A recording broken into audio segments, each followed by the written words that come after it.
Hello, good day. Welcome to Manor Park Classics and a very happy new year. Here we are in 2026 and going to do it all over again. So just going to give you a quick run through of cars that have come in this week, just so you know what we've got. So we'll start off with this. I've got to say, this is very nice. This is a Rover P6. As you can see, it's on a K plate, so it's 7172. It is a 3.5 litre V8.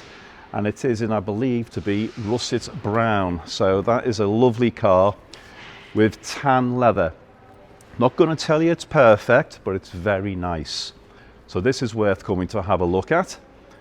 Next one, we find ourselves with, and again, don't see many of these kicking about anymore, a Mark II Ford Escort Ghia in white. It's 76. When I say white, it's like a cream off-white colour, with a brown vinyl roof with tan cloth interior, and it has a very period pop-up sunroof, but it's a nice car on the correct wheels.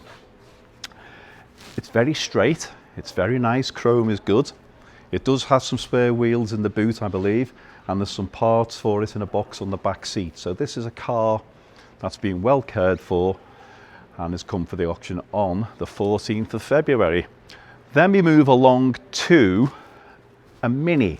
Now, this is no ordinary Mini, as you may guess. If you have a look at this, this is a bit special, this car, in lots of ways. The paintwork on it is beautiful, so the way it's presented is all credit to its owner. It has the wider arches, wider wheels, which are of a Mini-Lite style, but black and chrome. Looks fantastic. Sports seats, racing seats, roll cage, full harnesses. It has an old style dash fitted. The car is lovely. It's on an F plate, so it's 1988-89, but it's been given that effect to make it look a little bit older.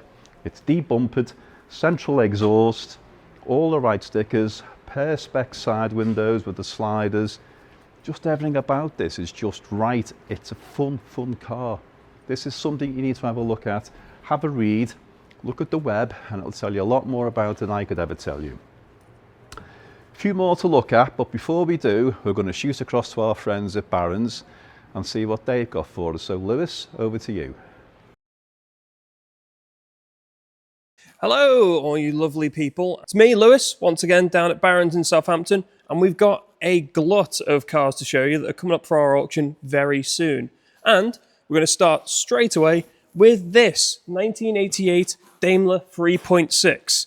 Now, the Daimler name had been paired with Jaguar saloons for 20 years by the time that this car rolled around, and it replaced the beloved Series 3 to take on the Daimler name in a much more kind of modern direction.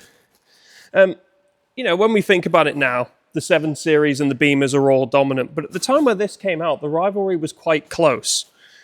The 3.6 was a very strong rival, and quite a lot of people preferred it. It had that opulence and elegance that you come to expect from the Daimlers and Jaguars of the period. It was fully loaded with kit, and to be fair, had very precise steering and great handling. This example specifically is a great prospect. It's only got 2 former keepers, it's got an MOT until the end of 2026, and a service book with 9 dealer stamps. There's a couple of minor cosmetic imperfections, but the fundamentals on this car are solid. Again, there's a little bit of the headlining that's starting to come down, and again, just a couple of tiny little visual pieces, but the fundamentals are thoroughly there. It runs and drives well. The vendor drove the car down. Very nice, and offered at no reserve. So, come what may on the day, this car will sell. And I think someone, if they want something that's very, nice to cruise about in at a very affordable price, that is one to watch. Moving onwards. Now, American trucks are kind of funny. I think most people will admit that American trucks are kind of cool. There's that whole country aesthetic of ruggedness and self-reliance and just something that's over the top and very American in a way that us modest Brits don't really do.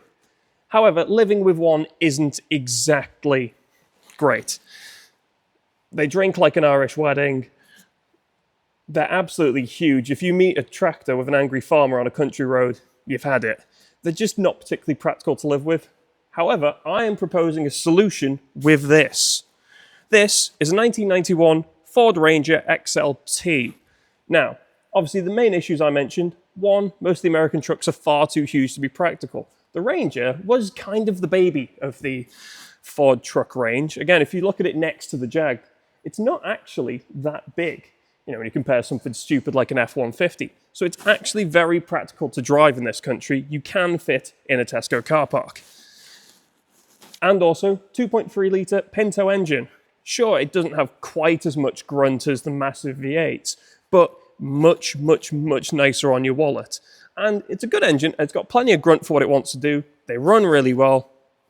It's a very easy car to live with. So you get that American aesthetic. Again, this is the last generation that had the kind of flat front, chrome grille aesthetic that you like in a truck before we get to the 90s and they got a bit plastic, rounded and sad in my opinion. So this is the perfect kind of blend of both worlds for a truck that you could actually use in the UK. Now this one, it's offered at £5,500 to £6,500, and I would not let the rat rod aesthetic on the paintwork here fool you. This car is remarkably solid underneath.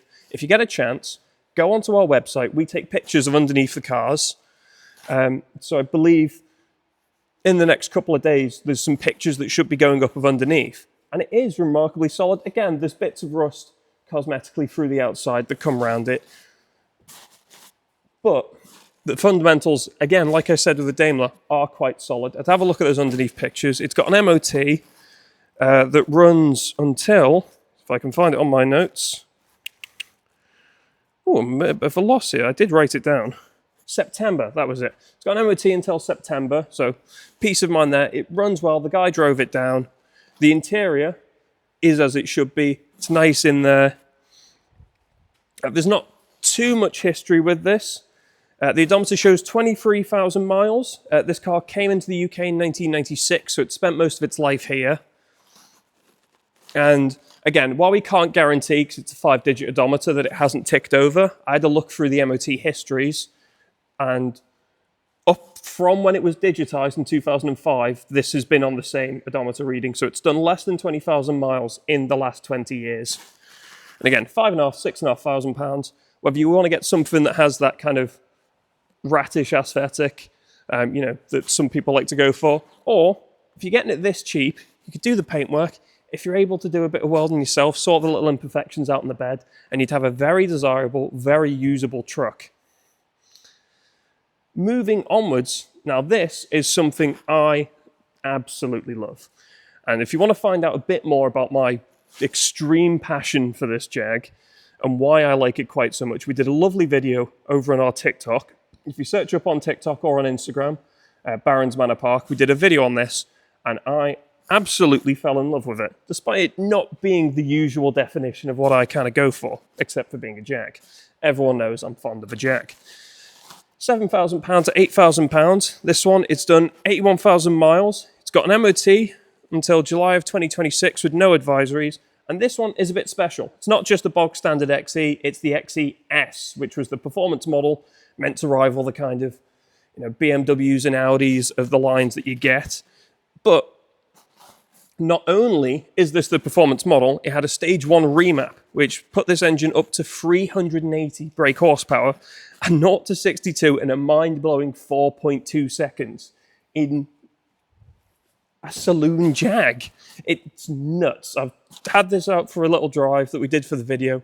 It was a bucket of fun, while remarkably comfortable. It is the best of both worlds. If you have to have just one car, there is your car that does all your bases, where you can take the kids to school and also have fun and feel that you're still driving a car that you actually want to be in. It's got all the features that you'd want from it. If I went through the spec list, I'd be here for about 20 years. You know, it's got adaptive cruise control, lane keeping assistance. It's got things that let you specifically move the sound about in the car so that you can put the sound directly to whichever passenger whose eardrums you want to blow out the most. Again, 20-inch alloy wheels. It is absolutely loaded, and it should command a very high price. However, the estimate on this, £7,000 to £8,000, for what I reckon a lot of people, if they saw this in the window at a dealership, would pay an awful lot more money for. So, I'm very tempted, I must admit. I do really like this, and I think, again, if you want a car that just hits all your bases at a really affordable price, you get something that's modern, that's fast, that's loaded, that's fun, that's your car. The service history for this is great as well. There's invoices for 10 different services, including 5 from the dealership, and there's a ton of maintenance history with it as well. There was a change the oil in the gearbox at 52,000 miles. It's been very well looked after, and I reckon on the day, this should command a lot more, but have a go, I would. Sticking on with the Jaguar theme, we're going to keep moving downward down here to this 2007 Jaguar XKR 4.2. I've made no bones about my love for the XKs. I've said it 1,000 times. I think they've held up really well visually for the price that they're kind of going for. They're stylish cars. In my experience, I found them to be really reliable. I've never had many issues with them. And this one, lovely example, elegant lunar grey with the ivory leather interior, which cream interior on a Jag. Can't go wrong. Only 2 former keepers. It's got an excellent history file with its original book plaque, including 13 service stamps, 10 of which are from the main dealers, and its most recent service was at 70,000 miles. And additional work includes an air conditioning regas in 2024, replacement of the heater blower in 2023, and significant suspension work in 2021. Estimate on this, £8,000 to £9,000, which again, from what I can see in the private market, I think that's quite a good deal. It's got, again, some minor kind of imperfections. I remember right, there was a scratch on one of the sides, I believe. But you can see a slight marking down here. But again, otherwise, a very solid car with good history to back it up at quite a reasonable price. And again, who doesn't love a supercharged Jag? I'm pretty biased. Moving on, over to the other side here, we have this lovely 2005 Mini Cooper S Cabriolet. This one, it's only got 57,000 miles. It's got the 1.6 litre engine with 6-speed manual transmission. Minis, I think, are always great kind of cars for, you know, younger people that want something slightly cheaper on insurance, because they're remarkably fun. Again, there's a reason that these things absolutely exploded when they came out. We'll just crack open this door so that young Thomas can have a look at that interior. It is very nice in there, but again, Minis are very fun cars to drive. They're easy to live with. They're relatively cheap to run.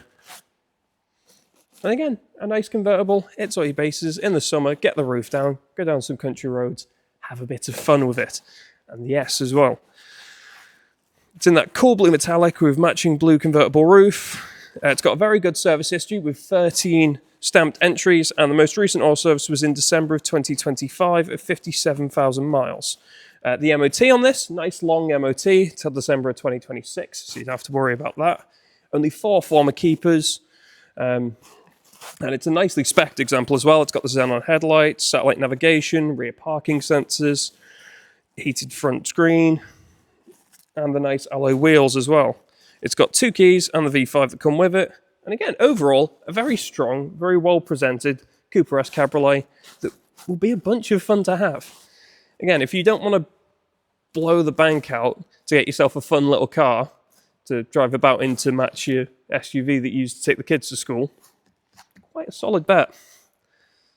And £4,000 to £5,000, again, I think it's about kind of right there, but we'll see what it gets to on the day. And the thing I will always say is that when you see something, if there's an amount that you've got in your head, give it a go. You never know. You miss 100% of the shots you don't take, as I was told once. We will come all the way over, sticking to the Mini theme, over onto this side, but something that I'd say is on the other end of the spectrum when it comes to Minis. Because we've got this 2002 Mini Cooper S Chilli pack. Now this is literally just arrived. It's pretty hot off the presses. And this is a little bit special. Again, already it's a Mini Cooper S Supercharged. Already going to be a bit of a riot. And this one, factory order from BMW, but was professionally upgraded well beyond the standard kind of performance. It had a Stage 2 remap done on it. This one, it's done 63,000 miles, and it was West Tuning Thruxton 240 Plus Stage 2 conversion. I will admit, to me, that's a combination of words, but I did see the word 240, and I'm correct in my assumption. That means this thing has 243 brake horsepower in something the size of a shoe. Part of the reason I wanted to bring this up, like I said, it's literally just arrived, but I very much wanted to talk about it because I went to bring it in just now, and you can feel the amount of power this wants to put through the floor. Again, only gently brought it in down the side to get it through this door. Just even slightly lifting off, you can feel this thing just wants to smash away. You could have some absolute fun in this. It would be such a riot. And also, MOT until November 2026, you'd have to worry about that. It's been well looked after. It's had all kind of little bits and bobs. Got Militech Sports exhaust, Bilstein suspension. So you'd expect, the amount of money that's probably been put into this thing. There's so many bits and pieces on this. And it's all been very nicely done. It's all been looked after. It all works quite well. It's got service stamps, 10,000, 21,000, 35,000, 54,000 miles. No reserve. So this car will sell on the day for probably a relatively low amount for the money that was put into it. And someone could grab an absolute bargain that they will hoon about in and have a whale of a time and make me very, very jealous. Because, again, these things were fun to drive to start with, never mind when you basically put the horsepower equivalent of a nest of angry hornets under there. So I think that will be very fun. Now, we're going to go over to the other units. We've got some more cars to show you. So I will head on over. And as if by magic, I've appeared in the other unit. And we've got just a sprinkling more cars to show you. And we're going to start with this 1953 Bentley R-Type. The R-Type obviously being the evolution of the Mark VI. And it debuted in 1952 at the Earl's Court Motor Show. I don't know why, even just describing things when you go back to the 50s sounds so much better. Yes, well, it debuted at the Earl's Court Motor Show. Around 2000 were made. And it's got a 4.5 litre straight six, I'll have you know. But, joking aside, this is a lovely car. Again, if you have a look at that interior, all cream in there. It's so elegant, so well maintained. Obviously, again, quite a few examples of these have unfortunately been forgotten about in a field and suffered a fate. But this, very nice. The owner has cared for it very well. He actually drove it down when he brought it to the auction house, and it was working perfectly fine. We've had it driving between the units. Quite funnily enough as well, a funny little story with these is that when the old magazine, The Motor, got their hands on one of these in 1953, they decided to see how fast it would go. Now, I don't know about you, but if I had a look at that silhouette, I couldn't see it moving much faster than I could probably jog, but I'd be wrong. This did 101 miles an hour, which for the amount of metal moving is ridiculous. But these things were actually really great kind of cruisers for motorway speeds at the time and even now, because they were very, very well insulated. So obviously, even luxury cars at the time, road noise and a bit of bother was just an accepted reality. But in the R-Type and the accompanying Rolls-Royce, that was a thing of the past. They just glide along. The engine's got plenty of torque. You waft along on a cloud, and they're extraordinarily comfortable. And again, the paintwork on this is very solid. This lovely black over white, matching the cream interior very well. It was first registered in 1953. Runs and drives well, and again, a very, very usable example that you can actually take out and enjoy. And you don't have to quite coddle as much as some similar cars of that era. This one, £8,000 to £10,000, which I'm sure if we did the inflation adjustment on what it cost in the first place, that would be a ridiculous rate at which it costs now. But again, they're very lovely cars. You just can't beat the feel of a classically built Bentley or Rolls-Royce.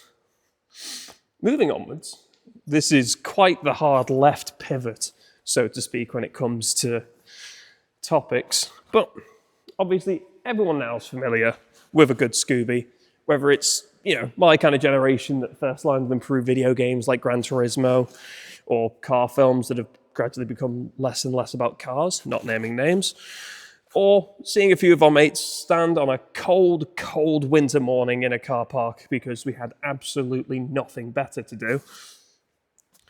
Most of us throughout the kind of 90s and 2000s have had encounters with a Subaru Impreza, but it wasn't always this way.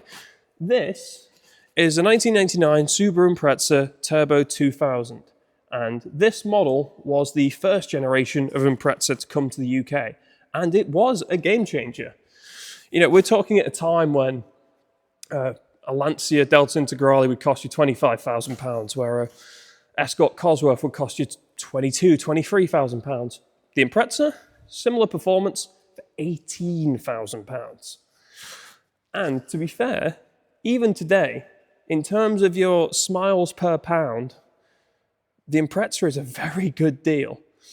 Like, sure, it might only make about 209 brake horsepower, which doesn't sound like a lot by modern standards, but in a car that only weighs 1,200 kilograms, you can get some speed out of that. 0 to 60 in 0 to 62, those two are always important, in 5.8 seconds. And unlike a lot of the turbo cars at the period, where your throttle input was delivered by carrier pigeon, the Imprezas didn't have massive turbo lag. They got into their stride at about 3,500 revs. And because of that, they became an icon of the era. They're so fun to drive. Again, anyone who thinks that an early Impreza is overrated hasn't driven one, in my opinion. I think they're great cars. Again, sure, they're not, compared to some of the performance cars that come along now, the interiors can be a little bit on the kind of tacky side. But that's just a feature of the era. I mean, go back, everything was tacky in the 90s and 2000s. Look at me. But this is a very cheap example as well. Estimate of £5,000 to £7,000. It is on the higher end of the mileage scale at 181,000 miles, but that's kind of reflected in the price.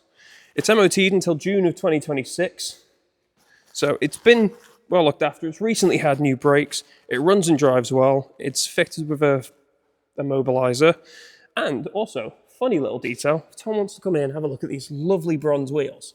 These, for the people in the know, are an absolute pain to get hold of. These had to be imported from Japan. But they do look lovely on this. The silver with the bronze on it, which is a style that seems to be making a bit of a comeback now. But originally, this was kind of the scene where it's at. Great fun to drive, cheap to own these days, and absolute joy. And again, I'm biased. I love a Scooby. I spent a lot of my younger years playing the very early Gran Turismo games when it was, you know, probably about 12 pixels on the screen. But £5,000 to £7,000, a deal in my opinion. And last, but certainly not least, we have this 2014 Tiger HS6 Lotus 6 Evocation. This was built as a modern tribute to Colin Chapman's first production car, the Lotus 6, and the HS6 captures the essence of that 1950s club racing in a factory-built, usable package. It's lightweight, it's mechanical, obviously very reminiscent of the Caterhams that came along, similar lineage, so to speak. Again, it's got the period-style painted finish with the black nose cone and the white paintwork, lovely red leather seats. And if you fancy yourself a bit of a gentleman racer, this might be the one for you. I love the kind of, you know, period stickers, everything's put on. You got the old type text for the warnings. Very much a fun car. And again, this probably weighs about as much as a shoebox and will handle accordingly. Got a manual gearbox. It's got a 1.1 litre A-series engine with twin SU carburetors. It apparently, according to the vendor, has never failed an MOT or received an advisory, which is extraordinarily rare. I don't think any of my cars have ever lived without an advisory. It was IVA, SVA certified in 2014. The history file includes a inspection report, invoices, and previous MOTs.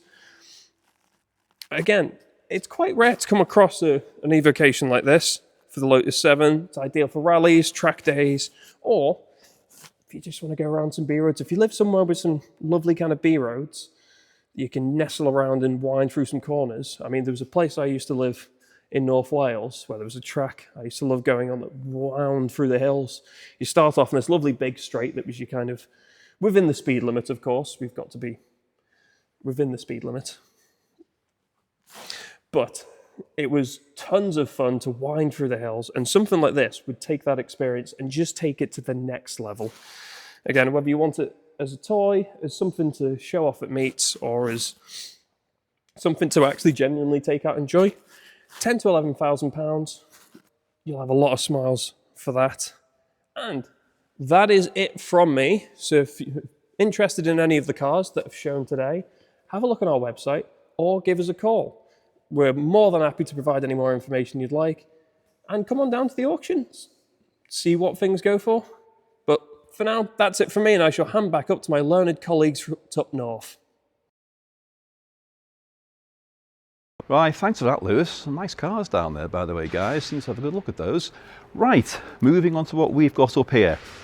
Some of you may recall this car. It was in the last sale. It didn't quite make its reserve. Now, here's what we do when we re-enter a car. We have a talk to the vendor, and what they often do is reduce the reserve.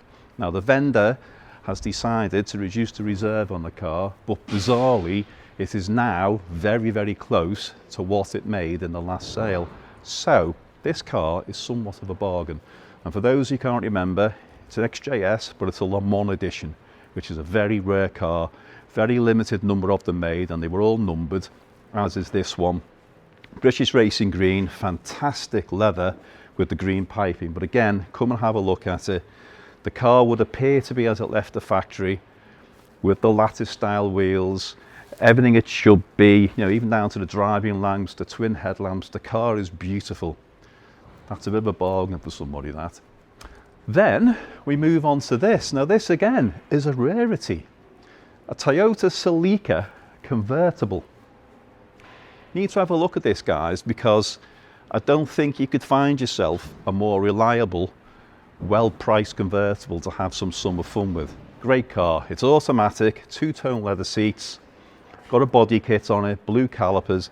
It's got a great look about it. This is something that is an awful lot of fun for very little money. But being a Toyota Celica should give you ultimate reliability. Come and have a look at it. It's a fun car. Then we move on to this. Now this BMW 328 convertible E36. Again, this is a special car. It's on Isle of Man plates, you'll probably see that. The car is getting MOT'd, so it'll have a UK MOT on it. So if you buy it and keep it in the UK, it'll be very simple to register it in the UK. It started life in South Africa. That's why it's in white with the light silver grey leather, because they tend to have lighter cars to reflect the heat. When it's come from a hot climate, it'll have no rust problems, which this doesn't appear to. But come and have a look at it. It's got a great history, it's low mileage, all to be seen. White, black hood, and for my looking at it, I think this car is completely factory standard for South Africa. They have one or two differences on the South African market to the UK market, but that looks like it left the factory like that. A nice car. Then we've got this. Now, Volkswagen Caddy. Yeah, great, rare, nice. However, it's sport. Now what that means is, basically, this is a Golf GTI pickup. Rare car, factory made. This isn't something that somebody has made. This was made by Volkswagen and sold in very, very limited numbers, because back in the day it was a very, very expensive car. Not many people bought them. And if you wanted to buy a pickup to go to work, you wouldn't spend the money on a Golf GTI pickup, hence the rarity.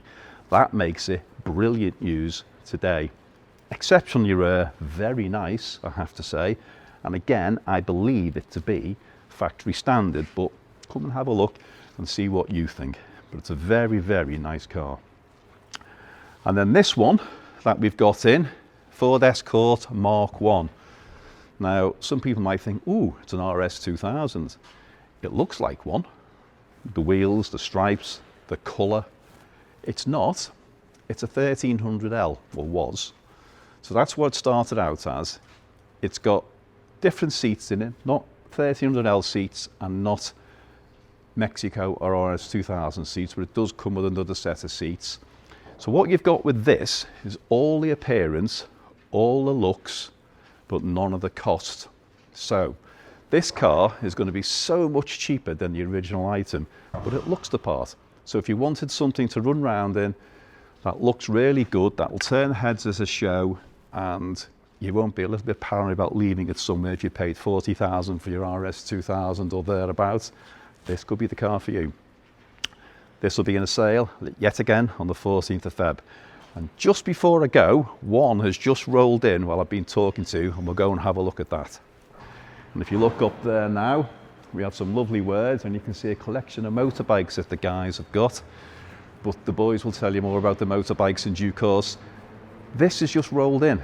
This is a Triumph Stag, as you can see, manual gearbox, overdrive, original engine, on the original wheels with the chrome sill. The car has been very low ownership. It's on an R plate, so that makes it a 76, 77 with the hard top. It has, as I say, literally just rolled in. It's been a long-term storage, but what I can see, it looks very straight, which is unusual because usually you'll see rust, especially on a white car, it would jump out at you, but it's not. This is a very nice straight car, but we'll tell you more about it. Keep an eye on the web, all the details will come. Now what I'm going to do, I'm going to hand over to Sam, who's going to tell you a little bit about the online, but before we do, the year has started and we're off, and we have our auction on the 14th of February. The call for entries is out. We've got about 25, 30 cars on the way into us, which will come over the next week, 10 days, which is great, but we need more. Two things are going to happen. We've got the Mez now, which the ramp's coming in the next couple of days. We're going to have a fabulous sale in February. We've got some very, very nice and unique cars. Keep an eye on the web, but in the meantime, over to you, Sam. We understand that our physical auctions may not always be right for you or your car, down to location or timing or just personal preference. So we offer regular online auctions where your car stays with you. It's completely free to sell. It's advertised in all the usual places and to our entire database. So to discuss selling your car in our online auction, please do get in touch.